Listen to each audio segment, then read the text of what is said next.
అందరికీ నమస్కారం. Welcome to Karthikeya knowledge centre. ఈరోజు మనము జనవరి కరెంట్ అఫైర్స్లో భాగంగా 4వ క్లాస్ వినబోతున్నాం.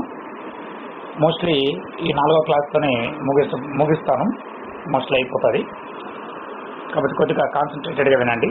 ఇక్కడ చిన్న చిన్న టాపిక్లన్నీ కొంచెం త్వరగా లాక్కోవాలి. ఓకే, పేజ్ నెంబర్ 32 తీయండి పీడిఎఫ్లో. మేఘాలయ ముఖ్యమంత్రి కాన్రాడ్ సంగ్మా. ఓకేనా?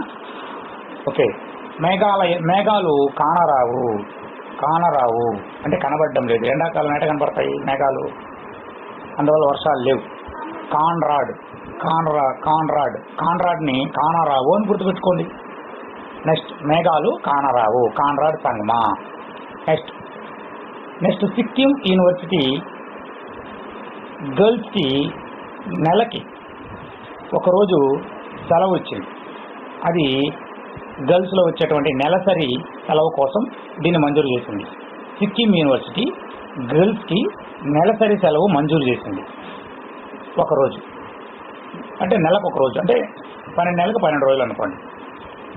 నెక్స్ట్ కొత్త న్యాయ చట్టాలు అనేటివి వచ్చాయి. ఇంతకుముందు ఐపీసీ సెక్షన్ ఇట్లాంటివి ఉండేటివి. సో వాటి స్థానంలో బిఎన్ఎస్ఎస్ అనే చట్టాలు, ఒక 3 చట్టాలు వచ్చాయని గతంలో మనము తెలుసుకున్నాం. మరి ఈ కొత్త న్యాయ చట్టాలు 100% అమలు చేసినటువంటి ప్రాంతం ఏదన్నా ఉందంటే చండీగఢ్ అనేది ఒక కేంద్రపాలిత ప్రాంతం. ఈ చండీగఢ్లో కొత్త న్యాయ చట్టాలు 100% అమలు చేశారనమాట. మనకు ఇంతకుముందు IPC section, Indian penal code, Indian criminal procedure code, Indian evidence code అని కొన్ని ఉండేటివి. వాటి స్థానంలో కొత్తగా మనకు 3 చట్టాలు వచ్చాయి. అవి మనం ఒకసారి తెలుసుకోవాలి. ఇంతకుముందు మీకు చెప్పాను, బట్ ఒకసారి మీకు గుర్తు చేయడానికి కోసం చెప్తున్నాను. భారతీయ న్యాయ సంహిత బిఎన్ఎస్,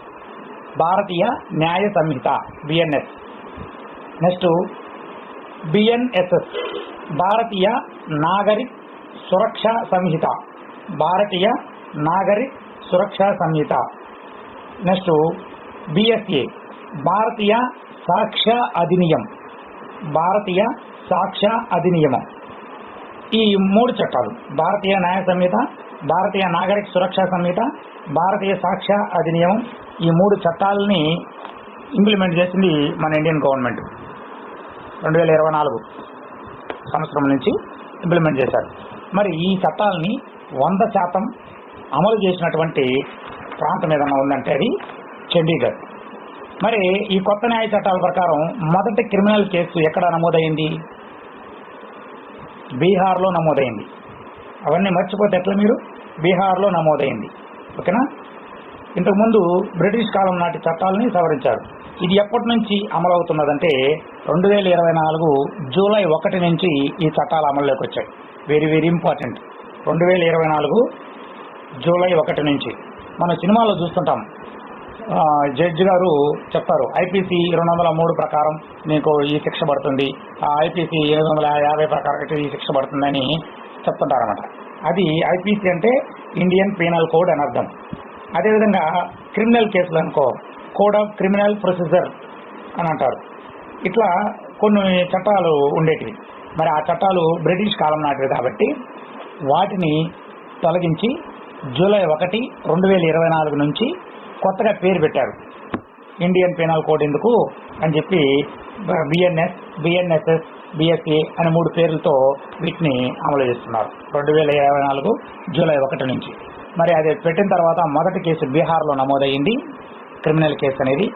తర్వాత ఇప్పుడు 100% ఈ చట్టాలను అమలు చేసినటువంటి రాష్ట్రం ఏదన్నా ప్రాంతం ఏదన్నా ఉందంటే అది చండీగఢ్, కేంద్రపాలిత ప్రాంతం. నెక్స్ట్ టాపిక్, యూపీలో కొత్త జిల్లాలను ఏర్పాటు చేశారు. ఉత్తరప్రదేశ్లో కొత్త జిల్లాలను ఏర్పాటు చేశారు. మరి ఈ కొత్త జిల్లాలు ఏంటంటే మహాకుంభమేళా జిల్లా. ఈ మధ్య కాలంలో కుంభమేళా జరిగింది. సో ఆ ప్రాంతాన్ని మహాకుంభమేళా జిల్లాగా ప్రకటించింది ఉత్తరప్రదేశ్ గవర్నమెంట్. ఇది ప్రయాగ్రాజ్ జిల్లా నుంచి వేరు చేసి మహాకుంభమేళా జిల్లాని ఏర్పాటు చేశారు. ఇంతకుముందు ఇది ప్రయాగ్రాజ్ జిల్లాలో ఉండేది, ఈ మహాకుంభమేళా జిల్లా అనేది. దాంట్లో ఒక పార్టీని వేరు చేసి మహాకుంభమేళా జిల్లాగా ప్రకటించడం జరిగింది ఉత్తరప్రదేశ్లో. నెక్స్ట్ టాపిక్, దేశంలో తొలి మహిళా బస్ డిపోని ఢిల్లీలో ఏర్పాటు చేశారు. తొలి మహిళా బస్ డిపో. మామూలుగా బస్ డిపోలన్నీ ఇప్పుడు మన ప్రాంతాలలో బస్కి ఒక డిపోలు ఉంటాయి. ఏంటి, బస్ స్టాండ్ వేరు, పక్కనే డిపో ఉంటుంది. బస్ స్టాండ్ వేరు, డిపో వేరు. బస్ స్టాండ్ బస్ స్టాండ్ పేరులోనే ఉంది. బస్సులు వస్తాయి, ఆగుతాయి, ప్రయాణికులు ఎక్కించుకుంటూ వెళ్ళిపోతాయి.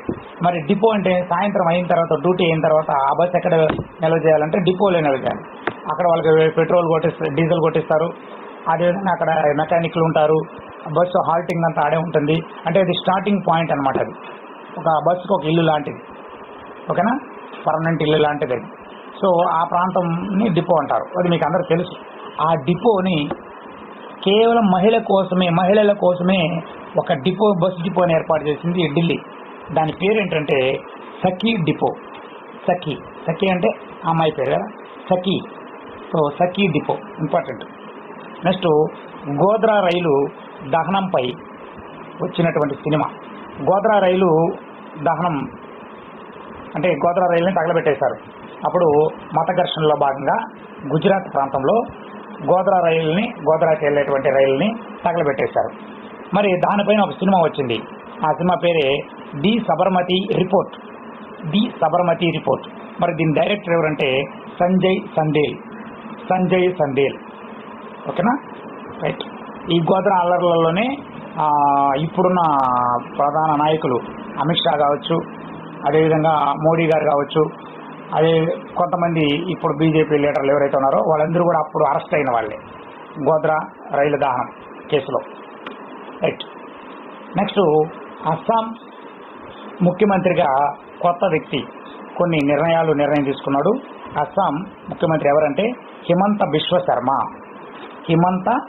శర్మ. ఈయన కొన్ని కొత్త నిర్ణయాలు తీసుకున్నాడు. ఏంటంటే హోటల్స్లో బీఫ్, గొడ్డు మాంసం నిషేధించడం. హోటల్స్లో అంటే అస్సాం రాష్ట్రంలో ఉన్న హోటల్స్లో గొడ్డు మాంసం నిషేధించడం. అదేవిధంగా అస్సాంలో కరీంగంజ్ జిల్లా అనే ఒక జిల్లా ఉంది. కరీంగంజ్ అనే జిల్లా ఎక్కడ ఉంది? అస్సాంలో ఉంది. ఈ అస్సాంలో ఉన్నటువంటి కరీంగంజ్ జిల్లా ఈ పేరుని శ్రీభూమి అంటే మహాలక్ష్మి, మహాలక్ష్మి అనే పేరుతో శ్రీభూమి అని పేరు పెట్టారు. సో ఇటీవల కాలంలో అస్సాం రాష్ట్రంలో కరీంగంజ్ జిల్లాని శ్రీభూమిగా పేరు మార్చడం జరిగింది. మరి ఎందుకు మార్చారు అంటే, దీనికి శ్రీభూమి అని ఆ పేరు సూచించింది ఎవరంటే 100 సంవత్సరాల క్రితమే విశ్వకవి రవీంద్రనాథ్ ఠాగూర్ గారు ఆ పేరుని సూచించడం జరిగింది. సో అందుకని కరీంగంజ్ జిల్లాని హిమంత బిశ్వ శర్మ గారు శ్రీభూమిగా నామకరణం చేయడం జరిగింది, పేరు మార్చారనమాట. రైట్. అస్సాం ముఖ్యమంత్రి హిమంత బిశ్వ శర్మ, గుర్తుపెట్టుకోవాలి. ఇక్కడ టాపిక్లో అస్సాం ముఖ్యమంత్రి ఎవరు? హిమంత బిశ్వ శర్మ. ఇటీవల కాలంలో హోటల్స్లో గొడ్డు మాంసం నిషేధించింది ఎవరు? అస్సాం ముఖ్యమంత్రి. అస్సాంలో ఉన్న కరీంగంజ్ జిల్లాని ఏ పేరుగా నామకరణం చేయడం జరిగింది? శ్రీభూమిగా. దానికి కారణం ఎవరంటే రవీంద్రనాథ్ ఠాగూర్ గారు. రైట్. నెక్స్ట్ టాపిక్, ఢిల్లీలో బిర్సా ముండా విగ్రహ ఆవిష్కరణ జరిగింది. బిర్సా ముండా కర్ణాటక కాదు. బిర్సా ముండా గారు జార్ఖండ్ రాష్ట్రానికి చెందిన వ్యక్తి, ఒక గిరిజనుడు. మరి ఈయన బిర్సా ముండా గారు ఈ జార్ఖండ్ రాష్ట్రంలో గిరిజన తెగ కోసం, ముండా తెగ కోసం పోరాడినాడు. ఇది మనకు 8th క్లాస్లో హిస్టరీలో వస్తుంది. ఢిల్లీలో బిర్సా ముండా విగ్రహాన్ని ఆవిష్కరించారు. ఆయనకు గుర్తుగా ఢిల్లీలో విగ్రహించారు. మరి ఆ విగ్రహావిష్కరణ జరిగిన ప్రాంతాన్ని సరాయ్ కాలేఖాన్ సర్కిల్ అంటారు. మరి ఇంతకుముందు దాని పేరు సరాయ్ కాలేఖాన్ సర్కిల్. మరి ఆ సర్కిల్కి బిర్సా ముండా విగ్రహం ఆవిష్కరించిన తర్వాత దానికి ఏం పేరు పెట్టారంటే భగవాన్ బిర్సా ముండా చౌక్. భగవాన్ బిర్సా ముండా చౌక్ అని నామకరణం చేయడం జరిగింది. ఈ విషయాన్ని మనకు గృహ నిర్మాణ పట్టణ వ్యవహారాల శాఖ మంత్రి, కేంద్ర గృహ నిర్మాణ పట్టణ వ్యవహారాల శాఖ మంత్రి అయినటువంటి మనోహర్ లాల్ ఖట్టర్ ప్రకటించాడు. మనోహర్ లాల్ ఖట్టర్ అని ఆయన ప్రకటించాడు. ఓకేనా. మరి ఈ బిర్సా ముండా చౌక్ అనేది, భగవాన్ బిర్సా ముండా చౌక్ అనేది ఢిల్లీలో ఉంది, ఇప్పుడు గుర్తుపెట్టుకోవాలి.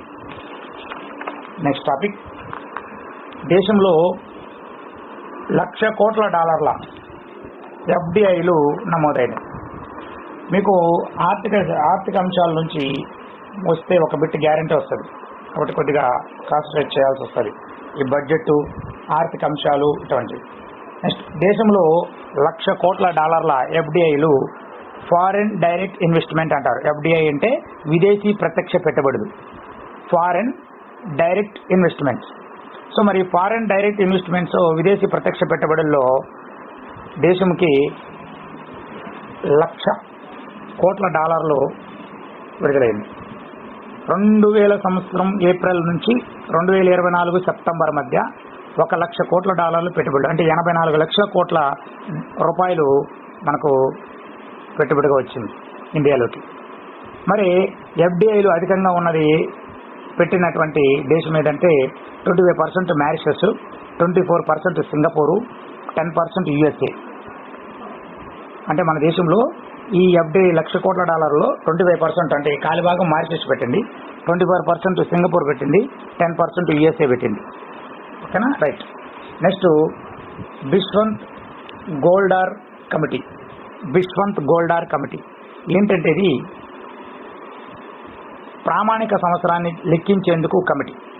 ఏంటి ప్రామాణిక సంవత్సరం అంటే, ఇప్పుడు మనకు ఏదైనా లెక్కలు తీస్తే ద్రవ్యోల్బణం కావచ్చు, అదేవిధంగా పేదరిక నిర్మూలనకు సంబంధించిన విషయాలు కావచ్చు, ఆర్థిక అంశాలకు సంబంధించింది ఒక బేస్ ఇయర్ అనేదాన్ని ఫైనాన్షియల్ డిపార్ట్మెంటు నిర్ణయిస్తుంది.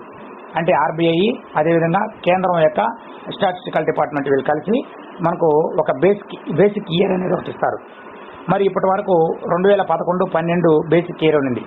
ఏంటి 11-12 బేసిక్ ఇయర్ అంటే, ఇప్పుడు మీరు ఉద్యోగాల్లో జాయిన్ అయ్యారనుకోండి, మీకు శాలరీ పెంచాలి లేదా మీకు DA పెంచాలి. అప్పుడు ఏం చేస్తారంటే, ప్రస్తుత ధరలు ఉంటాయి కదా, ఇప్పుడు టమోటాలు, ఇప్పుడు నిత్యావసర ధరలు ఏవైతే ఉన్నాయో అవన్నీ పెరుగుతూ ఉంటాయి. మరి వాటికి అనుగుణంగా DA ఇస్తారు. మరి అలా కాకుండా కొన్ని అంటే లివింగ్ కాస్ట్ అనే ఒక వాల్యూ ఉంటుంది. ఆ లివింగ్ కాస్ట్ వాల్యూని మనకు శాలరీ రూపంలో బేస్ ఇయర్ని బట్టి లెక్కిస్తారు. మరి ఆ బేస్ ఇయర్ అనేది 2011-12 సంవత్సరం బేస్ ఇయర్ని బట్టి లెక్కిస్తారు. ఇప్పుడు 2011-12లో ఒక కుటుంబానికి 20,000 ఖర్చు అవుతుంది అనుకున్నాం, కాబట్టి మినిమం శాలరీ 20,000 పెడతారు. ఒక బేస్ ఇయర్లో 11-12లో 10,000 రూపాయలు మీ ఒక కుటుంబానికి ఖర్చు అవుతుంది అనుకున్నాం. సో ఈ శాలరీ, స్టార్టింగ్ శాలరీ 10,000 పెడతారు. సో అది బేస్ ఇయర్ అన్నమాట. అంటే మీకు అన్ని విషయాలు ఈ బేస్ ఇయర్ని డిపెండ్ అయ్యే ఉంటాయి. మరి ఇక్కడేం జరిగిందంటే, 2011-12 బేస్ ఇయర్ని 2022-23కి, అంటే ప్రతి 10 years తర్వాత దీన్ని మారుస్తూ ఉంటారు. అందువల్ల 2022-23 సంవత్సరానికి బేస్ ఇయర్ని మార్చాలని చెప్పి ఒక కమిటీ వేశారు. అదే బిశ్వంత్ గోల్డార్ కమిటీ. ఇక్కడ మీరు కన్ఫ్యూజన్ లేకుండా గుర్తుపెట్టుకోవాల్సింది ఏంటంటే, ప్రామాణిక సంవత్సరం లెక్కించేందుకు ఏ విషయంలో దేశ GDP, నేషనల్ అకౌంట్ లెక్కించుటకు ఫైనాన్షియల్ బేస్ ఇయర్ అవసరం అనే దానికోసం ఏర్పాటు చేసినటువంటి కమిటీ ఏంటంటే బిశ్వంత్ గోల్డార్ కమిటీ. ఈ కమిటీ ఏ ఇయర్ని బేస్ ఇయర్గా తీసుకుంటుందంటే 2022-23కి తీసుకుంటుంది. అంటే 2023 ఇయర్కి రేట్లను బట్టి తర్వాత వచ్చే శాలరీస్ ఆధారపడి ఉంటాయి. ఫర్ ఎగ్జాంపుల్, మీరు జాయిన్ అయిన తర్వాత ఈ రిపోర్ట్ వచ్చింది అనుకుందాం, ఆవిడ బేస్ ఇయర్ మినిమం శాలరీ 40,000 ఉండాలి అని నేను అనుకో, అప్పుడు మీ 40,000కి ఇంకో 10,000 కలిపితే 50,000కి మీ శాలరీ వెళ్ళిపోతుంది. అలా అనమాట. కాబట్టి కొంచెం కష్టపడి చదవండి. Next, Tara Mandal technologies. Next topic, Tara Mandal technologies. Forbes India the globalist లిస్ట్లో పేరు దక్కినటువంటి టెక్నాలజీ ఏదంటే తారా మండల్ టెక్నాలజీస్ అనే కంపెనీకి ఫోర్బ్స్ ఇండియా డి గ్లోబలిస్ట్ లిస్ట్లో పేరు దక్కింది. నెక్స్ట్, సిగరెట్లపై 35% GST విధించారు మన గవర్నమెంటు, సెంట్రల్ గవర్నమెంటు 30% GST విధించిన సిగరెట్లపై. ఇదే అత్యధికం అన్నమాట. 28% ఉన్నటువంటి జిఎస్టీ సిగరెట్లపై ఇంతకుముందు 28% ఉన్నది, ఇప్పుడు 30% పెంచారు. ఈ సిగరెట్లతో పాటు ఇంకొన్ని అంశాలు కూడా జిఎస్టీని పెంచడం జరిగింది. అవేంటంటే కూల్ డ్రింక్స్, శీతల పానీయాలు, సిగరెట్లు, పొగాకు. శీతల పానీయాలు, సిగరెట్లు, పొగాకు ఎక్సెట్రా ఇవన్నీ కూడా. Next topic QS old university rankings. QS old university rankings. మనకు ఓల్డ్ యూనివర్సిటీ ర్యాంకింగ్స్ ఒక్కొక్క సంస్థలు, డిఫరెంట్ సంస్థలు, ఒక 4-5 సంస్థలు ఉన్నాయి. అవి ఏం చేస్తాయంటే యూనివర్సిటీ ర్యాంకింగ్స్ని, అంటే అక్కడ అవైలబిలిటీ చేసేటువంటి కోర్సెస్, దాన్ని తీసుకునేటువంటి విద్యార్థుల సంఖ్య, పాస్ అవుట్స్, వాళ్ళు లైఫ్లో సెటిల్మెంట్ అంటే జాబ్లోకి వెళ్ళడం, ఇవన్నిటిని దృష్టిలో పెట్టుకుని ఓల్డ్ యూనివర్సిటీస్కి ర్యాంకింగ్స్ ఇస్తారు. దాంట్లో మన ఇండియన్స్ యూనివర్సిటీస్ కూడా ప్లేసెస్ వస్తూ ఉంటాయి. మన ఇండియన్ యూనివర్సిటీకి కూడా కొన్ని యూనివర్సిటీలకు, ఐఐటీలు కావచ్చు, కొన్ని యూనివర్సిటీస్కి ప్లేసెస్ ఇస్తూ ఉంటారు. అలాంటిది QS old rankings, very very important. QS old university rankings. QS అంటే అర్థం ఏంటంటే క్వార్క్వరెల్లి సైమండ్స్ అనే యూనివర్సిటీ, ఇది కూడా ఒక యూనివర్సిటీ పేరు. అక్కడ మాత్రమే ఈ సర్వేలు జరుగుతుంటుంది, వాళ్ళు మాత్రమే ఇస్తారు. ఇది ఎక్కడుందంటే యూకేలో ఉంది, యునైటెడ్ కింగ్డమ్ అంటే బ్రిటన్ ప్రాంతంలో ఉంది. క్యూఎస్ ఓల్డ్ యూనివర్సిటీ ర్యాంకింగ్స్లో 107 దేశాలు, 1740 యూనివర్సిటీస్ని వీళ్ళు సర్వే చేయడం జరిగింది. 107 దేశాలు, 1740 యూనివర్సిటీస్. మరి టాప్ 1లో టొరంటో యూనివర్సిటీ, టాప్ 2లో ఈటీహెచ్ జ్యూరిక్ యూనివర్సిటీ, టాప్ 3లో London university, university of California కూడా టాప్ 3లోనే ఉంది. అంటే ఒకే ర్యాంకు ఇది రెండింటికి ఇచ్చారు. యూనివర్సిటీ ఆఫ్ కాలిఫోర్నియా బెర్క్లీ ప్రాంతంలో ఉంది. సో ఇవన్నీ ప్రపంచ స్థాయి యూనివర్సిటీలు. మరి మన ఇండియా నుంచి మొదటి ప్లేస్లో ఉన్నది, మన ఇండియాలో మొదటి ప్లేస్ ఐఐటి ఢిల్లీ. ఇది 171వ స్థానంలో ఉంది. 171వ స్థానం అంటే ఓల్డ్ ర్యాంకింగ్లో 171, కానీ ఇండియా ర్యాంకింగ్స్లో Delhi first place. IIT Delhi important. పర్యావరణ ప్రభావం అనే కాన్సెప్ట్లో టాప్ 100లో ఉన్న యూనివర్సిటీ కూడా ఐఐటి ఢిల్లీయే. అదేవిధంగా ఐఐటి కాన్పూర్ కూడా టాప్ 100లోనే ఉంది. అదేవిధంగా పర్యావరణ ప్రభావంలో టాప్ 50లో ఉన్నటువంటి యూనివర్సిటీ ఏంటంటే ఐఐఎస్సి బెంగళూరు. ఇండియా నుంచి 78 యూనివర్సిటీస్కి ఈ 1740 ర్యాంకింగ్స్లో 78 యూనివర్సిటీస్ ఉన్నాయన్నమాట. సో 78 యూనివర్సిటీస్, పేరెన్నిక కానీ యూనివర్సిటీస్ ఇండియా నుంచి ఈ ర్యాంకింగ్స్ని పొందాయి. సో ఇక్కడ మనకు ఇంపార్టెంట్ బిట్ ఏంటంటే ఓల్డ్ ర్యాంకింగ్లో క్యూఎస్ ర్యాంకింగ్స్లో 171వ స్థానంలో ఉన్నటువంటి ఇండియన్ యూనివర్సిటీ ఏదంటే ఐఐటి ఢిల్లీ. ఇండియాలో ఫస్ట్ ప్లేస్, ఓల్డ్లోకి వచ్చేటప్పటికి 171వ స్థానం. అది గుర్తుపెట్టుకోవాలి. మరి పర్యావరణ ప్రభావం, ఎన్విరాన్మెంటల్ ఎఫెక్ట్ అనే ఒక సబ్ డివిజన్లో టాప్ 50లో ఉండేది ఐఐఎస్సి బెంగళూరు, టాప్ 100లో ఉండేటివి IIT Delhi, IIT Kanpur.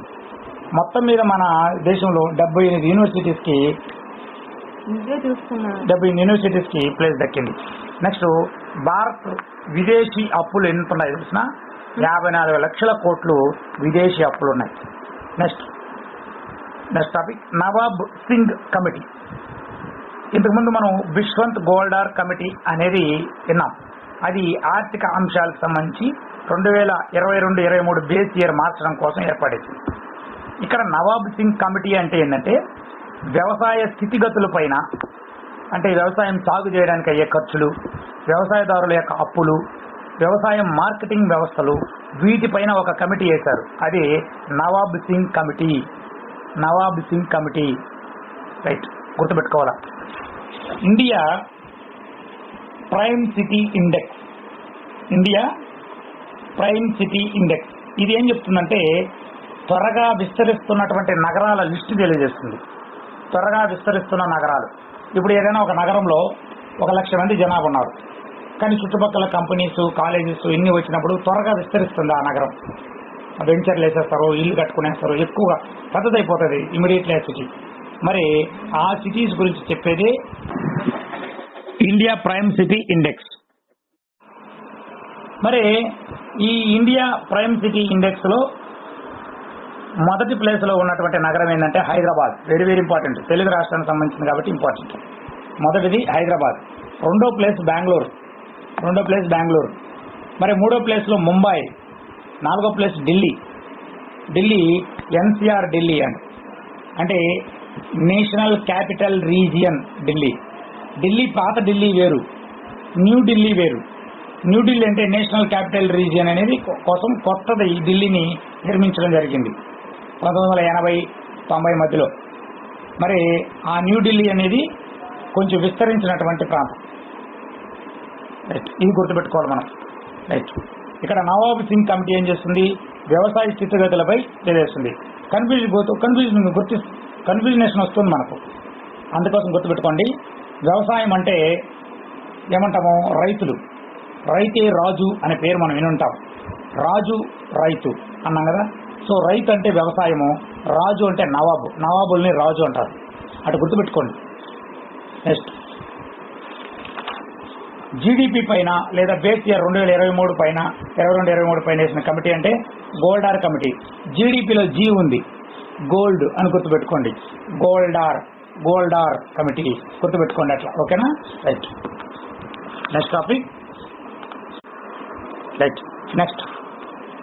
Next topic page number 35. Next topic hypersonic క్షిపణి. మ్యాక్ వేగం 5తో ప్రయాణించేటువంటి ఒక క్షిపణి. ఇది 6200 కిలోమీటర్ల దూరం ప్రయాణిస్తుంది గంటకు. 6200 కిలోమీటర్ల వేగంతో ప్రయాణిస్తుంది. ఇండియాలో తొలి హైపర్సోనిక్ మిసైల్ ఇది.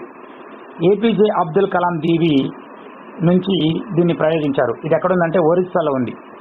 ఒరిస్సాలో చాంద్పూర్ అనే ప్రాంతంలో ఏపీజే అబ్దుల్ కలాం పేరుతో ఒక దీవిని ఏర్పాటు చేసుకున్నారు.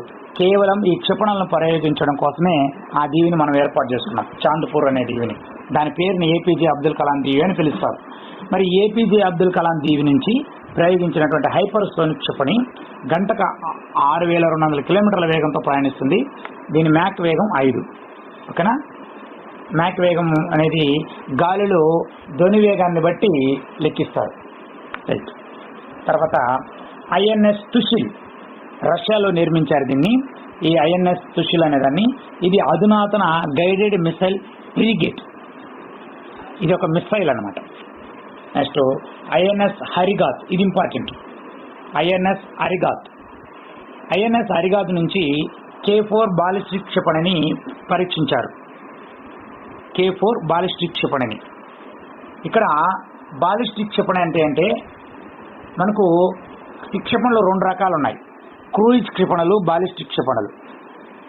బాలిస్టిక్ క్షిపణులు అంటే ఎలా వెళ్తాయంటే ఒక పారావలయం లాగా వెళ్తాయి. అంటే ఇప్పుడు మనం ఒక రాయి ఇసిరేసాం అనుకోండి, అది గరిష్ట హైట్ పోతుంది, అక్కడ నుంచి మళ్ళీ కిందికి వస్తుంది అంతే కదా. అంటే ఇట్లా దీన్ని పారావలయం అంటారు. పైకి వెళ్ళి యూ షేప్లో మళ్ళీ కిందికి వచ్చేస్తుంది కదా, గొడుగులాగా. సో దాన్ని బాలిస్టిక్ క్షిపణులు అలా ప్రయాణిస్తాయి అన్నమాట. అవును, అంటే వెళ్ళేటప్పుడు మాత్రం వేగం దానికి ఎనర్జీ ఇస్తావు, రిటర్న్ వచ్చేటప్పుడు గురుత్వాకర్షణ శక్తిని బట్టి వస్తాయి. అంటే ముందే ఇక్కడ ప్రోగ్రామింగ్ చేస్తావు, దాంట్లో నావిగేషన్ ఉంటుంది. ఇప్పుడు ఫర్ ఎగ్జాంపుల్ నువ్వు ఇక్కడ నుంచి ఎక్కడో ఉన్న ఇస్లామాబాద్, అంటే పాకిస్తాన్లో ఉంటే ఇస్లామాబాద్ మీదకి ఒక క్షిపణిని వదలాలనుకున్నావు. సో దాని రేంజ్ అంతా దృష్టిలో పెట్టుకొని ఇన్ని వేల కిలోమీటర్లు వెళ్ళగలదని తెలుసుకున్న తర్వాత ఇప్పుడు మనం విజిల్ చేసామనుకోండి, దాదాపు చాలా హైట్ వెళ్ళాలంటే దాదాపు భోపాల్, అంటే మధ్యప్రదేశ్లో ఉన్న భోపాల్ ప్రాంతం వరకు అంతతో హైట్ పోతుంది, అంటే ఆకాశంలోకి. అక్కడ నుంచి పారావలయంలో కిందికి రావాలి కదా, స్పీడ్గా కిందికి గురుత్వాకర్షణ శక్తిని ఉపయోగించుకొని నావిగేట్ అవుతూ కిందికి అలాగే ఇస్లామాబాద్ మీద పోయి పడుతుంది. సో అలా ఉంటాయి క్షిపణులు. మరి ఈ హరిగాత్ నుంచి K4 బాలిస్టిక్ క్షిపణిని పరీక్షించారు. ఇది నేలలోను, నింగిలోను, సముద్రంలోను ఈ క్షిపణిని ప్రయోగించవచ్చు. అంటే మూడు ప్రాంతాల నుంచి, నేల, నింగి, సముద్రం నుంచి. మరి ఈ విధంగా తొలిసారిగా మనము ప్రయోగించాం ఈ హరిగాత్ నుంచి. ఇంతకుముందు మనకంటే ముందు ఒక 5 దేశాలు ఉన్నాయి. అది America, Russia, Britain, France, China. ఓకేనా? ఇంతకుముందు మనకన్నా ముందు ఉన్న దేశాలు ఏంటి? America, Russia, France, Britain, China. ఓకేనా? గుర్తుపెట్టుకోవాలి ఇవి మనం. ఓకేనా? రైట్. మనకు ఇవన్నీ గుర్తుంటాయి. ఏవి?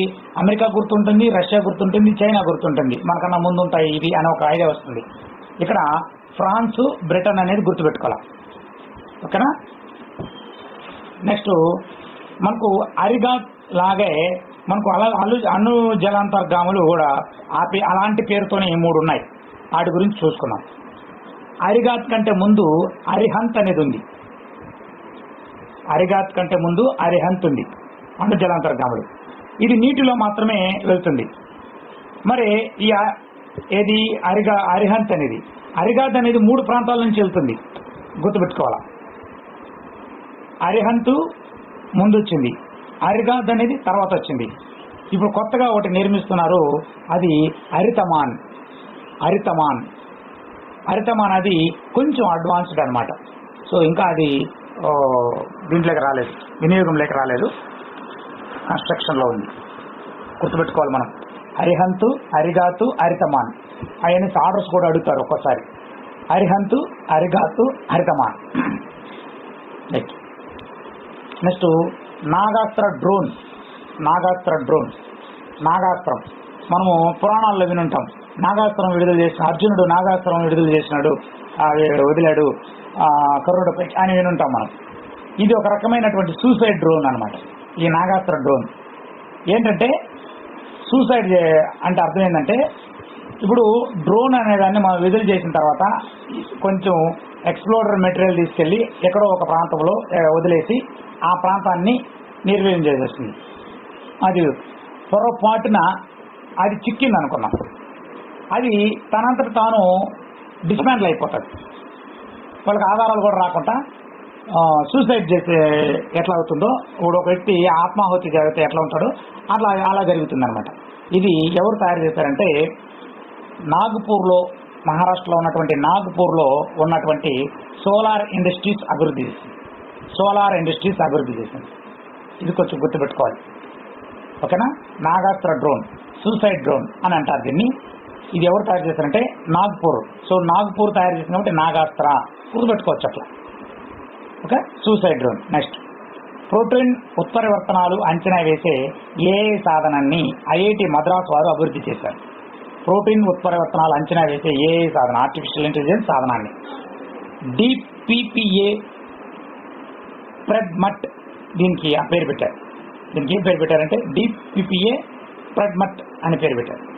నెక్స్ట్ చైనా ఇటీవల షెన్జౌ 18 మిషన్ ని స్టార్ట్ చేసింది. షెన్జౌ 18 మిషన్.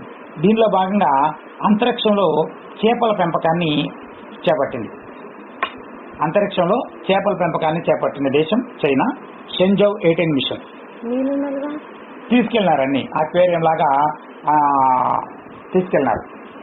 ఒక రాకెట్లో తీసుకెళ్లి అక్కడ అంతరిక్షంలో చేపల పెంపకం చేపట్టారు. వాళ్ళకి స్పేస్ స్టేషన్ అన్న ఒకటి ఉంది.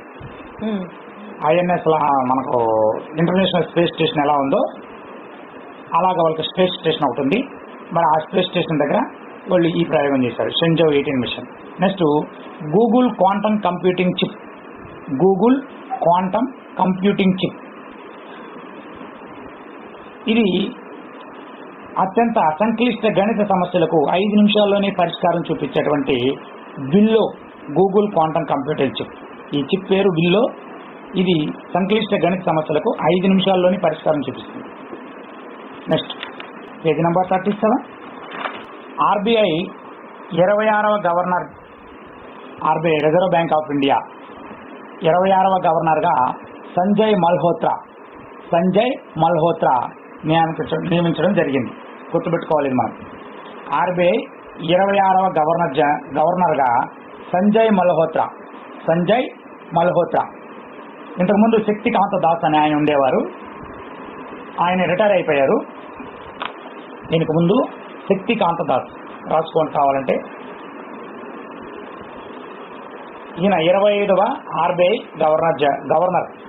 మరి ఈ 26వ గవర్నర్ ఎవరంటే Sanjay Malhotra. Very very important. Reserve bank of India governor ఎవరంటే ఇప్పుడు సంజయ్ మల్హోత్రా. నెక్స్ట్ బ్రహ్మోస్ నూతన డీజీగా జైతీర్ద్ ఆర్ జోషి నియమించడం జరిగింది. బ్రహ్మాస్ నూతన డీజీగా. బ్రహ్మాస్ క్షిపణి ఉంది మనకు, అలాంటిదే ఈ బ్రహ్మాస్ ఏరోస్పేస్ అనేది ఒకటి ఉంది. దీనికి ఈ బ్రహ్మాస్ క్షిపణుల దానికి మొత్తం అది రష్యా భారత్ కలిసి ఏర్పాటు చేసినటువంటి ఒక క్షిపణి అది.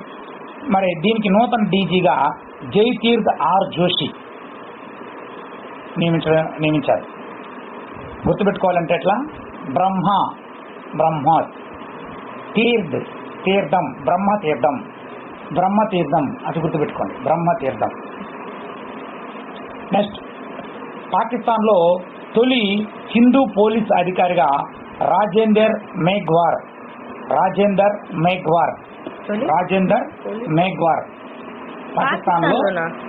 పాకిస్తాన్లో ఇప్పటి వరకు హిందూ పోలీస్ అధికారులు లేరు. తొలి హిందూ పోలీస్ అధికారిగా రాజేందర్ మేఘ్వార్ నియమించారు. ఉన్నారు హిందువులు పాకిస్తాన్లో కూడా హిందువులు చాలా తక్కువ పర్సెంట్ ఉన్నారు, 1% బిలోనే ఉన్నారు. మరి అక్కడ అంతా ముస్లింలకే అన్ని అవకాశాలు దక్కేటివి, హిందువులకి అవకాశాలు దక్కేటివి కాదు. మరి ఇటీవల కాలంలో తొలి హిందూ పోలీస్ అధికారిగా రాజేందర్ మేఘ్వార్ నియమించడం జరిగింది. నెక్స్ట్ ఫోర్బ్స్ అత్యంత శక్తివంత మహిళల జాబితాలో టాప్ ఇండియన్ ఉమెన్స్ ఎవరున్నారంటే 28వ స్థానంలో 6వసారిగా ఎన్నుకోబడిన వ్యక్తి నిర్మలా సీతారామన్. గుర్తించబడిన వ్యక్తి కూడా ఈమె నిర్మలా సీతారామన్, మన ఆర్థిక శాఖ మంత్రి, కేంద్ర ఆర్థిక శాఖ మంత్రి. ఈమె 6వసారి ఫోర్బ్స్ అత్యంత శక్తివంత మహిళల జాబితాలో ఎన్నుకోబడింది. నెక్స్ట్ IQ 162 సాధించినటువంటి IQ ఇంటెలిజెన్స్ కోషెంట్, మనం ప్రజ్ఞాలబ్ధి సైకాలజీలో ఉంటాం. 162 సాధించినటువంటి 10 ఏళ్ల బాలుడు ఎవరంటే క్రిష్ అరోరా, మన ఇండియన్ వ్యక్తి క్రిష్ అరోరా. IQ 162 సాధించాడు అబ్బాయి 10 yearsలో. తెలుసు IQ సూత్రం గుర్తుపెట్టుకోవాలా? అది మానసిక వయసు బై శారీరక వయసు ఇంటూ 100 కొడితే మీకు IQ వస్తుంది. ఇంపార్టెంట్. నెక్స్ట్ అలహాబాద్ హైకోర్టు జడ్జిపై అభిశంసన అనేది ప్రవేశపెట్టడం జరిగింది. ఏంటి అభిశంసన అంటే, మన రాజ్యాంగంలో ఆర్టికల్ 218 ఏం చెప్తుందంటే హైకోర్టు జడ్జిలపై అభిశంసనం ప్రవేశపెట్టగలగమని చెప్తుంది. ఈ అభిశంసన ఎలా ప్రవేశపెట్టాలో ఒక క్రమం మీకు బ్రీఫ్గా చెప్తాను. లోక్సభలో, రాజ్యసభలో, లోక్సభలో అయితే 100 మంది, రాజ్యసభలో అయితే 50 మంది సంతకాలు చేసి ఒక బిల్లు ప్రవేశపెడతారు. ఫలానా ఒక ఎక్స్ అనే పర్సన్ అవినీతికి పాల్పడ్డాడు ఈ జడ్జి గారు అని పెడతారు. అవి ఏం చేస్తారంటే లోక్సభలో 2/3, రాజ్యసభలో 2/3 ఆమోదం పొంది దాన్ని రాష్ట్రపతి పంపిస్తారు. రాష్ట్రపతి ఏం చేస్తాడు, దాన్ని సుప్రీంకోర్టుకి పంపిస్తాడు. సుప్రీంకోర్టు ఏం చేస్తుందంటే ఒక 4 లేదా 3 లేదా 5 మందితో జడ్జిలతో ఒక కమిటీ వేస్తారు. ఆ కమిటీ దీనిపైన విచారణ చేస్తుంది. విచారణ చేసి నిజమే అని రిపోర్ట్ ఇచ్చింది అనుకున్నాం. అప్పుడు రాష్ట్రపతికి ఇస్తే రాష్ట్రపతి ఆ జడ్జిని తొలగిస్తాడు. ఒకవేళ ఆ కమిటీ అది తప్పు అని తేలింది అనుకో, అప్పుడు ఆయన్ని తొలగించడం జరగదు. ఇది అభిశంసన తీర్మానం అంటే. గుర్తుపెట్టుకోవాలా? అంటే లోక్సభలో 100 మంది, రాజ్యసభలో 50 మంది సంతకాలు చేసి ఒక బిల్లు పెట్టి ఆ బిల్లుని రాష్ట్రపతికి పంపిస్తారు. రాష్ట్రపతి కమిటీ చేపిస్తాడు. కమిటీ రిపోర్ట్ ఇచ్చే ఫైనల్. కమిటీ రాంగ్ రిపోర్ట్ ఇస్తే అది కూడా ఫైనల్. సో ఇది గుర్తుపెట్టుకోవాలి. సో ఇటీవల కాలంలో అలహాబాద్ హైకోర్టు జడ్జిపై అభిశంసన తీర్మానం అనేది ప్రవేశపెట్టారు. ఆయన ఎవరంటే శేఖర్ కుమార్ యాదవ్. హైకోర్టు, ఏ హైకోర్టు? అలహాబాద్ హైకోర్టు, ఉత్తరప్రదేశ్లో ఉంది అలహాబాద్ హైకోర్టు. అలహాబాద్ హైకోర్టు జడ్జిపై అభిశంసన తీర్మానం పెట్టారు. ఆయన శేఖర్ కుమార్ యాదవ్. ఓకేనా? నెక్స్ట్ రాజ్యసభ చైర్మన్ పై అవిశ్వాస తీర్మానం పెట్టారు. అవిశ్వాస తీర్మానం అంటే వేరు. ఎట్లా అంటే అవిశ్వాస తీర్మానం అంటే ఈయనంటే మాకు ఇష్టం లేదని ఎవరో ఒక వ్యక్తి కొంతమంది దగ్గర సంతకాలు తీసుకొని, అంటే మినిమం ఒక రాజ్యసభ కాబట్టి 250 మందిలో ఒక 30-40 మంది దగ్గర సంతకం తీసుకుని, ఒక నంబరింగ్ ఏం లేదు, అవిశ్వాస తీర్మానం పెడతాడు. అవిశ్వాస తీర్మానం పెట్టిన తర్వాత అక్కడ ఉన్నటువంటి అధ్యక్షుడు ఎవరైతే ఉన్నారో ఆ అధ్యక్షుడు, అంటే మనకు రాజ్యసభకి చైర్మన్ ఉంటాడు. సభ్యుల పైన పెడితే చైర్మన్ చూస్తాడు. మరి చైర్మనే పైన పెట్టారు కదా, అప్పుడు చైర్మనే పెడితే డిప్యూటీ చైర్మన్ ఉంటాడు. ఆ డిప్యూటీ చైర్మన్ తీసుకొని నిజమా అని ఓటింగ్ పెడతాడు. ఓటింగ్ పెట్టిన తర్వాత నిజమంతే అయితే ఆయన్ని అధ్యక్ష పదవి నుంచి చైర్మన్ పదవి నుంచి తొలగిస్తారు, కొత్త వ్యక్తిని చైర్మన్గా పెడతారు. ఇక్కడ కాన్సెప్ట్ ఏంటంటే రాజ్యసభ చైర్మన్ ఎవరైతే ఉన్నారో ఆయనే ఉపరాష్ట్రపతిగా ఉంటాడు. వెరీ వెరీ ఇంపార్టెంట్ బిట్ ఇది. ఎవరైతే రాజ్యసభ చైర్మన్గా ఉంటాడో ఆయన ఉపరాష్ట్రపతిగా ఉంటాడు. ఎప్పుడైతే ఆయన రాజ్యసభ చైర్మన్ పదవిని కోల్పోతాడో వెంటనే ఉపరాష్ట్ర పదవిని కూడా కోల్పోతాడు. కాన్సెప్ట్ బాగా గుర్తుపెట్టుకోవాలి. మరి అటువంటి రాజ్యసభ చైర్మన్ పదవి పైన ఇప్పుడున్న ప్రధాన పదవి జగదీప్ ధన్ఖడ్ ఆయన ఉన్నాడు. ఆయన పైన మొట్టమొదటిసారి మన భారతదేశం రాజ్యాంగం వచ్చిన తర్వాత మొట్టమొదటిసారి చరిత్రలో మొదటిసారి అవిశ్వాస తీర్మానం ప్రవేశపెట్టారు. మామూలుగా రాజ్యసభలో ఉన్నటువంటి చైర్మన్ పైన ఇంతవరకు అవిశ్వాస తీర్మానం ప్రవేశపెట్టలేదు. మొట్టమొదటిసారి జగదీప్ ధన్ఖడ్ పైన అవిశ్వాస తీర్మానం ప్రవేశపెట్టారు. లాస్ట్ ఇయర్ 10th క్లాస్లో బిట్ ఇచ్చారు. ఏది అవిశ్వాస తీర్మానం గురించి కాదు, రాజ్యసభ చైర్మన్ ఉపరాష్ట్రపతి ఎవరు అని ఇచ్చాడు. జగదీప్ ధన్ఖడ్ 10th క్లాస్ పిల్లల కోసం ఇచ్చాడు. వాళ్ళ కోసం కాబట్టి రాజ్యసభ చైర్మన్ మరియు ఉపరాష్ట్రపతి ఎవరు అని ఇచ్చినాడు. మనకు అలా ఇవ్వడు. రాజ్యసభ చైర్మనే ఉపరాష్ట్రపతి కాబట్టి కొద్దిగా ఆలోచించాలా. అంటే ఒకే క్యాండిడేట్కి 2 పోస్టులు ఉంటాయి. ఎందుకు అని అంటే రాష్ట్రపతిని అందరూ కలిసి ఓటేసి ఎన్నుకుంటారు. అందరూ ఎవరంటే ప్రజలు కాదు, ప్రజల ద్వారా ఎన్నుకోబడిన నాయకులు. అంటే మన ఎంపీలు, ఎమ్మెల్యేలు, ఎమ్మెల్సీలు వీళ్ళందరూ కలిసి ఓటేసి ఎన్నుకుంటారు. మరి ఉపరాష్ట్రపతిని అలా ఎన్నుకోరు. ఎవరైతే రాజ్యసభలో చైర్మన్గా ఉంటాడో ఆడే ఉపరాష్ట్రపతిగా పదవిని అలంకరిస్తాడు. మరి ఆర్టికల్ 67B అని చెప్తుందంటే రాజ్యసభ తీర్మానం ద్వారా ఉపరాష్ట్రపతి రాజ్యసభ చైర్మన్ తొలగించవచ్చు. ఇదే ఒకే క్యాండిడేట్ కాబట్టి ఒక పదవి పోతే ఇంకో పదవి ఆటోమేటిక్గా పోయినట్టే. నెక్స్ట్ మరి ఇంతవరకు రాజ్యసభ చైర్మన్ పైన అవిశ్వాస తీర్మానం ప్రవేశపెట్టబడలేదు అంటున్నాం. ఇప్పుడు ప్రవేశపెట్టింది అన్నాం. మరి what about Lok Sabha speaker? Lok Sabha speaker ఇక్కడ గుర్తుపెట్టుకోవాల్సింది ఏంటంటే రాజ్యసభని అధ్యక్షుడిని చైర్మన్ అంటున్నాం, లోక్సభ అధ్యక్షుడిని స్పీకర్ అంటున్నాం. కొంచెం గుర్తుపెట్టుకోవాలా. ఇది పాలిటీ బ్యాక్గ్రౌండ్లో మీరు టైం అయినా పర్లేదు. ఏంటంటే లోక్సభలో ఉన్న అధ్యక్షుడిని ఏమంటాము? స్పీకర్ అంటాం. లోక్సభలో మీరు గమనించండి, మనం శాసనసభ మీటింగ్లు కూడా వింటున్నాం, ఆయన కూడా స్పీకరే అంటాం. ఏం చేస్తారు? ప్రధానమంత్రి ఉంటారు, ప్రతిపక్ష నాయకుడు ఉంటారు, వీళ్ళ తరపు ఎంపీలు ఉంటారు, ఆయన తరపు ఎంపీలు ఉంటారు, వేరే ఇండిపెండెంట్ క్యాండిడేట్లు ఉంటారు. వాళ్ళందరికీ సమాన సమయం ఇస్తూ ఆ సభని సజావుగా జరిగేటట్టు చేయడమే స్పీకర్ యొక్క పని. అది లోక్సభలో జరుగుతుంది. అందువల్ల ఆయన స్పీకర్ అన్నాం. ఆయన 5 ఏళ్ల తర్వాత పదవి కోల్పోతాడు ఆటోమేటిక్గా. ఎలా? ఒకసారి ఎన్నికైన గవర్నమెంట్ మళ్ళీ ప్రజలు ఓట్లు వచ్చితే అది ఆటోమేటిక్గా కోల్పోతారు. కానీ రాజ్యసభలో అలా కాదు. ఏం జరుగుతుంది అక్కడ? 2/3 ఎన్నిక అవుతూనే ఉంటారు. అది 6 years పదవీ కాలం. అంటే కొంతమంది పదవీ కాలం అవుతూ ఉంటుంది, కొంతమంది నామినేట్ అవుతూ ఉంటారు. అంటే అది శాశ్వతమైన సభ మనం తెలుసుకున్నాం. సో రాజ్యసభ అనేది శాశ్వతమైన సభ కాబట్టి అక్కడున్న ఆయన్ని స్పీకర్ అనకూడదు, చైర్మన్ అనాల. అది ఒక చిన్న సంస్థ లాంటిది. సంస్థకి చైర్మన్ ఆయనే ఉంటాడు, ఆయన మరణించేంత వరకు అని అర్థం. మరి రాజ్యసభ మరణించడం అంటే అర్థం ఏమి? రాజ్యసభని తీసేయడం. అది జరగదు కదా, అందువల్ల చైర్మన్ అంటారు. క్యాండిడేట్ మారుతూ ఉంటాడు కానీ ఆ పదవి అలాగే ఉంటుంది, అందువల్ల చైర్మన్ అంటారు. అందువల్ల ఆ రాజ్యసభ చైర్మన్ యొక్క పదవిని అంత ఉన్నతంగా తీసుకుంటారు. ఇది మేధావుల సభ అన్నమాట. మరి ఈ రాజ్యసభ చైర్మనే ఉపరాష్ట్రపతిగా ఎన్నుకుంటాడు.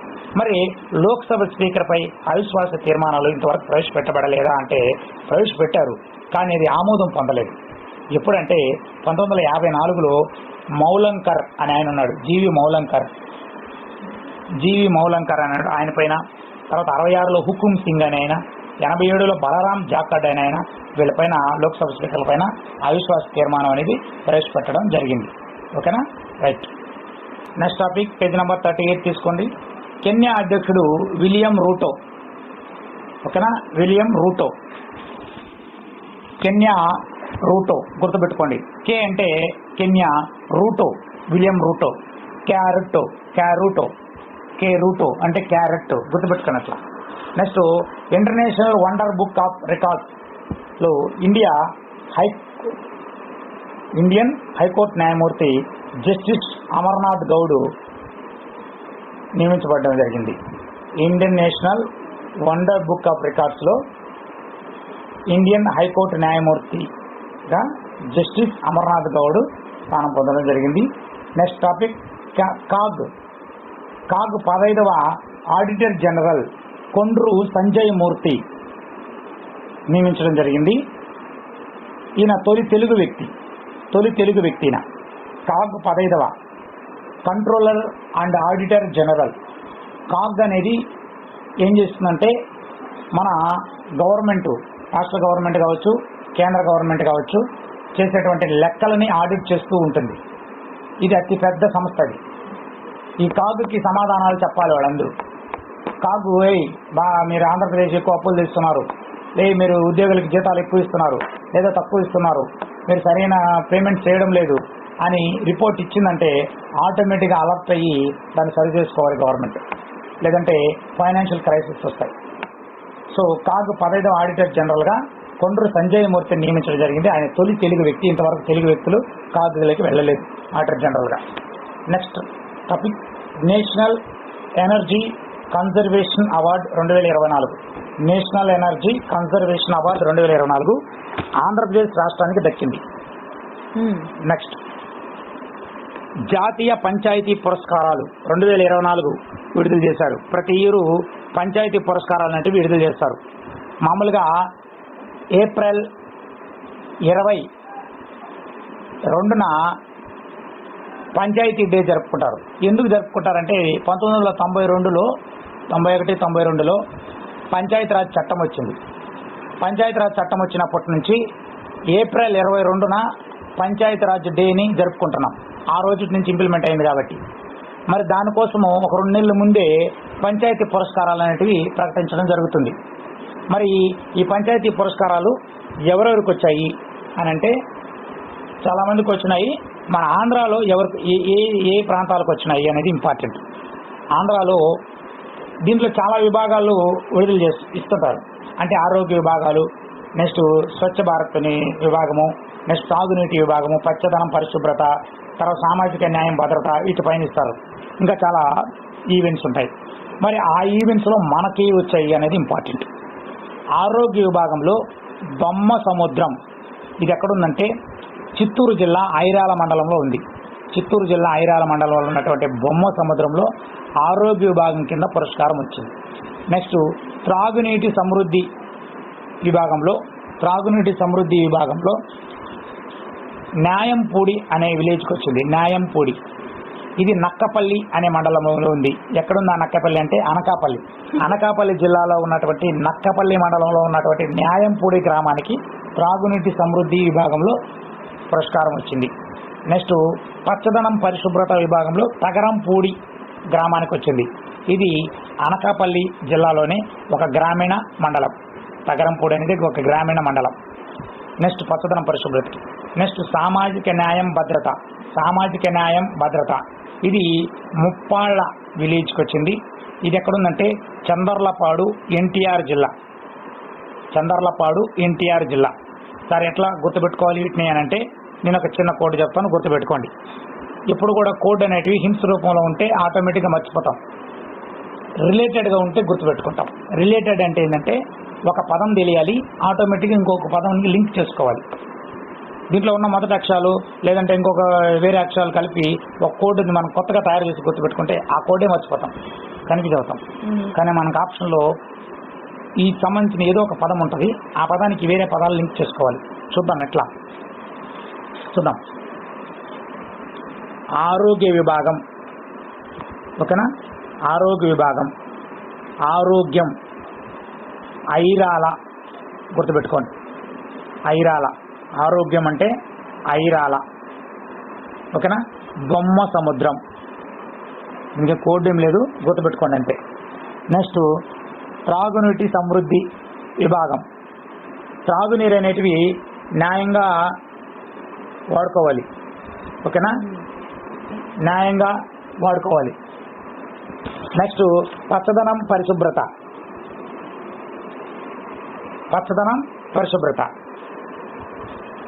తగరంపొడి. నెక్స్ట్ న్యాయం భద్రత, సామాజిక న్యాయం భద్రత, ముప్పాళ్ళ అంటే న్యాయము ముప్పాళ్ళు అయినా ఉండాలి అని. మరి ఎన్టీఆర్ ఈ న్యాయం భద్రత అంటే మనకు సామాజిక న్యాయము ఎన్టీఆర్ గవర్నమెంట్ వచ్చినాకే జరిగింది అని భావిస్తారు చాలామంది. సరే, ఎన్టీఆర్ అంటేనే చంద్రన్న గుర్తు రావాలి, చంద్రలపాడు, అట్లా లింక్ చేసుకొని గుర్తుపెట్టుకోండి. నెక్స్ట్ టాపిక్, ఏషియన్ రక్షణ మంత్రుల సమావేశం. 39 పేజ్ తీసుకోవాలి మీరు. ఏషియన్ రక్షణ మంత్రుల సమావేశం. ఏషియన్ అంటే ఏంటంటే association of south east Asian nations. Association of south east Asian nations November 21న లావోస్ రాజధాని వియంటియాన్లో ఈ సమావేశం జరిగింది. ఓకేనా, నవంబర్ 21 లావోస్ క్యాపిటల్ వియంటియాన్లో ఈ సమావేశం జరిగింది, రక్షణ మంత్రుల సమావేశం. మరి ఈ ఏషియన్ అనే ఒక గ్రూప్ ఆఫ్ కంట్రీస్ ఇది. దీనిలో 10 సభ్య దేశాలు ఉన్నాయి. దీంట్లో మన ఇండియా కూడా ఉంది. మరి ఇండియా తరఫున రక్షణ మంత్రి అయినటువంటి రాజ్నాథ్ సింగ్ గారు వెళ్ళి సమావేశంలో పాల్గొన్నారు. రక్షణ మంత్రుల సమావేశం కాబట్టి ఆయన వెళ్ళాడు, రాజ్నాథ్ సింగ్. ఇది ఎప్పుడు ఏర్పడిందంటే 1967 ఆగస్టు 8న ఏర్పడింది. దీని యొక్క నినాదం ఏమంటే 1 vision 1 identity 1 community. 1 vision 1 identity 1 community. మరి దీని హెడ్ క్వార్టర్ ఎక్కడ ఉందంటే ఇండోనేషియాలో ఉన్నటువంటి జకార్తాలో ఉంది. ఇండోనేషియాలో ఉన్నటువంటి జకార్తాలో ఉంది. నెక్స్ట్ టాపిక్, అంతర్జాతీయ సహకార కూటమి గ్లోబల్ సదస్సు. అంతర్జాతీయ సహకార కూటమి గ్లోబల్ సదస్సు నవంబర్ 25 న్యూఢిల్లీలో భారత మంటపం ప్రాంతంలో అంతర్జాతీయ సహకార కూటమి గ్లోబల్ సదస్సు జరిగింది. సహకార రంగ వ్యాపారాలకు తోడ్పాటును అందించే అంతర్జాతీయ ఆర్థిక సంస్థలను ఏర్పాటు చేయాలని ప్రతిపాదించారు. సహకార రంగ వ్యాపారాలకు సంబంధించింది ఇది. ఐక్యరాజ్యసమితి 2025 సంవత్సరంకు అంతర్జాతీయ సహకార సంవత్సరంగా ప్రకటించడం జరిగింది. ఐక్యరాజ్యసమితి 2025 సంవత్సరాన్ని అంతర్జాతీయ సహకార సంవత్సరంగా ప్రకటించింది. దీన్ని మోడీ ప్రారంభించారు. Next topic, page number 40. ఢిల్లీలో ఒక ప్రోగ్రాం ఇనిషియేట్ చేసింది మన సెంట్రల్ గవర్నమెంట్. దాని పేరు Delhi Kashmir rail project. Delhi Kashmir rail project అంటే ఢిల్లీ నుంచి కాశ్మీర్కి rail project. Udhampur Srinagar Baramulla railway link. Udhampur Srinagar Baramulla railway link Katra Reasi జిల్లాల మధ్య జరిగింది. కాట్రా రియాసీ జిల్లాల మధ్య జరిగింది. 38 సొరంగాలు నిర్మించడం జరిగింది. 38 సొరంగాలు. దీంట్లో T49 అనే సొరంగం అత్యంత పొడవైనది. మొత్తము 927 వంతెనలు ఉన్నాయి. దీంట్లో చీనాబ్ నదిపైన ఉన్నటువంటి చీనాబ్ వంతెన అనేది చాలా ఎత్తైనది. ఇది ఐఫిల్ టవర్ కంటే కూడా పెద్దది. చీనాబ్ వంతెన అనేది గూగుల్లో కూడా మీరు చూడొచ్చు, చీనాబ్ వంతెన అని. ఓకేనా, ఇక్కడ బిట్ ఎట్లా వస్తుందంటే ఢిల్లీ కాశ్మీర్ రైల్ ప్రాజెక్టులో భాగంగా ఏ ప్రాంతం నుంచి ఏ ప్రాంతానికి రైల్వే లింక్ ఏర్పాటు చేశారంటే ఉదంపూర్ శ్రీనగర్ బారాముల్లాల మధ్య రైల్వే ప్రాజెక్టుని ప్రారంభించారు. దీనిలో మొత్తం 38 సొరంగాలు ఉన్నాయి. ఇది ఢిల్లీ కాశ్మీర్ రైలు ప్రాజెక్టులో అత్యంత పొడవైన వంతెన ఏదంటే T49. మరి అది ఒక సొరంగం. ఢిల్లీ కాశ్మీర్ రైలు ప్రాజెక్టులో అత్యంత ఎత్తైన వంతెన ఏదంటే చీనాబ్ వంతెన. అది ఇంపార్టెంట్. నెక్స్ట్, ప్రపంచంలో తొలి వర్ణమాల లిపి సిరియాలో లభించిందనమాట. ఇటీవల కాలంలో ప్రపంచంలోనే తొలి వర్ణమాల లిపి సిరియాలో లభించింది. నెక్స్ట్, ఫెయింజల్ తుఫాను. పుదుచ్చేరి తమిళనాడు ప్రాంతాలలో ఫెయింజల్ తుఫాన్ అనేది విరుచుకుపడింది. పుదుచ్చేరి తమిళనాడు ప్రాంతాల్లో. నెక్స్ట్, అమెరికా నబ్రాస్కా రాష్ట్రంలో గాంధీ ప్రతిమని ఆవిష్కరించారు. అమెరికా నబ్రాస్కా రాష్ట్రంలో గాంధీ ప్రతిమని ఆవిష్కరించారు ఇటీవల కాలంలో. ప్రపంచంలో అత్యుత్తమైన నగరంగా లండన్ సెలెక్ట్ అయింది. ప్రపంచంలో అత్యుత్తమ నగరంగా లండన్ సెలెక్ట్ అయింది. నెక్స్ట్, మార్బర్గ్ వైరస్ అనేది బ్లీడింగ్ ఐ వైరస్ అంటారు. ఇది ఎబోలా జాతికి చెందింది. ఇది ఏం చేస్తుందంటే రక్తనాళాలని ధ్వంసం చేస్తుంది, Marburg virus. Next, Pamban railway వంతెన, Pamban railway bridge Pamban railway bridge అనేది తమిళనాడులో ఉన్నటువంటి రామనాథపురం జిల్లా ప్రాంతంలో మండపం అనే ప్రాంతం ఉంది. మండపం అనే ఊరు అనుకో, మండపం అనే ఊరు. ఈ మండపం అనే ఊరు నుంచి 2 కిలోమీటర్లు రామేశ్వరం ద్వీపానికి ఈ పాంబన్ రైల్వే వంతెనని నిర్మించడం జరిగింది. 2 కిలోమీటర్లు. దేశంలో 2వ పొడవైన వంతెన ఇది. మొదటిది ఎక్కడుందంటే గుజరాత్ రాష్ట్రంలో బాంద్రా వర్లీ అనే ప్రాంతంలో అరేబియా సముద్రంలో ఉన్నటువంటి వంతెన మొదటి పొడవైనది. రెండవది ఏదంటే పాంబన్ రైల్వే వంతెన. ఇది ఎక్కడుందంటే తమిళనాడు జిల్లాలో మండపం నుంచి రామేశ్వరం ద్వీపం మధ్య ఉంది. నెక్స్ట్, యుఏఈ ఉప ప్రధాని భారత్ పర్యటించారు. యునైటెడ్ అరబ్ ఎమిరేట్స్, యుఏఈ అంటే United Arab Emirates, Arab countries అన్ని ఒక గ్రూప్ ఆఫ్ ఏర్పడ్డాయి. వాటి యొక్క ఉప ప్రధాని భారత్ పర్యటించాడు. ఆయన ఎవరంటే Sheikh Abdullah bin Zayed Al Nahyan. Nahyan గుర్తుపెట్టుకోండి, నహ్యాన్ యుఏఈ ఉప ప్రధాని. Next, concept. ఏ కాన్సెప్ట్ అంటే దీర్ఘకాలిక శాంతి, సుస్థిరత, భద్రతకు మద్దతు కోసం ఇండియా కట్టుబడి ఉంటుంది అనే కాన్సెప్ట్ పైన మోడీ గారు సంతకం చేయడం జరిగింది. సుస్థిరతకు, భద్రతకు, దీర్ఘకాలిక శాంతి కోసం మనం కట్టుబడి ఉంటాము. నెక్స్ట్, భూటాన్ రాజు భారత్ పర్యటించారు. భూటాన్ రాజు జింగ్మే కెసార్ నంగ్యేల్ వాంగ్చుక్, జింగ్మే కెసార్ నంగ్యేల్ వాంగ్చుక్ అని ఆయన భూటాన్ రాజు. ఈయన భారత్ పర్యటించారు. మరి దీంట్లో ఉన్న కాన్సెప్ట్ ఏంటంటే మోడీ గారు థింపు, భూటాన్ రాజధాని థింపు, ఈ థింపు ఆర్థిక ఉద్దీపన కార్యక్రమానికి తోడ్పాటు అందిస్తామని ప్రకటించడం జరిగింది మోడీ గారు. నెక్స్ట్, భూటాన్ రాజధాని థింపు. నెక్స్ట్, ఈ నెలలో అంటే జనవరి నెలలో, యాక్చువల్గా ఇది జనవరి కరెంట్ అఫైర్స్ అయినా మనకు నవంబరు డిసెంబర్ నెలల్లో ముఖ్యమైన రోజుల గురించి చర్చించడం జరుగుతుంది. నవంబర్ 20ని ప్రపంచ బాలల దినోత్సవం అంటారు. అంతర్జాతీయ బాలల హక్కుల దినోత్సవం అని కూడా పేరు దీనికి. ప్రపంచ బాలల దినోత్సవం నవంబర్ 20. నవంబర్ 14 బాలల దినోత్సవం అందరికీ తెలుసు. మరి నవంబర్ 20 ప్రపంచ బాలల దినోత్సవం గుర్తుపెట్టుకోవాలి. అదేవిధంగా నవంబర్ 26 మనం ఇంతకుముందే చెప్పా రాజ్యాంగ దినోత్సవం అని, ఈ నెలలోనే చెప్పా.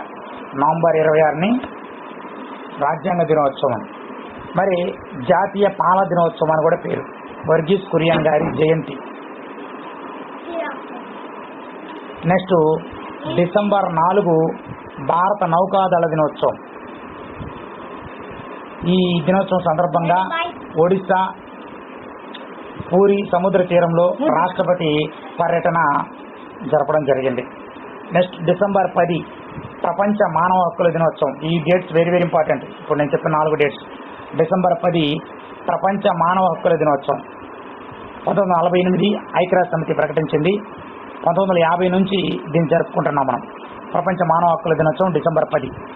నవంబర్ 20 బాలల దినోత్సవం, ప్రపంచ బాలల దినోత్సవం, అంతర్జాతీయ బాలల హక్కుల దినోత్సవం. నవంబర్ 26 రాజ్యాంగ దినోత్సవం, జాతీయ పాల దినోత్సవం.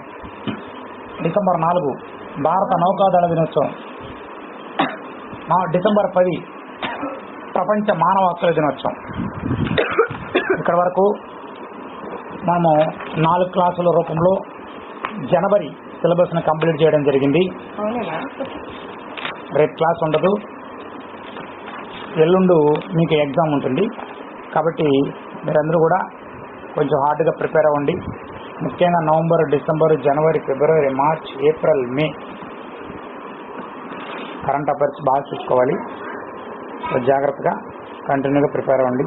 మోస్ట్లీ 10వ తేదీ లోపల నేను ఫిబ్రవరి, మార్చ్, ఏప్రిల్ కూడా కంటిన్యూ చేయడానికి కంప్లీట్ చేయడానికి ప్రయత్నం చేస్తాను. ఓకే, సో మోస్ట్లీ 10, 15 తేదీ కంటే అయిపోతుంది current affairs syllabus. Thank you very much. Thank you. ముఖ్యంగా ఒక విషయం చెప్పాలి, కరెంట్ అఫైర్స్ అనేది నేను చెప్పింది ఒక 15 నిమిషాలు చదువుకోవడానికి, అంతకుమించి టైం ఉపయోగించద్దు.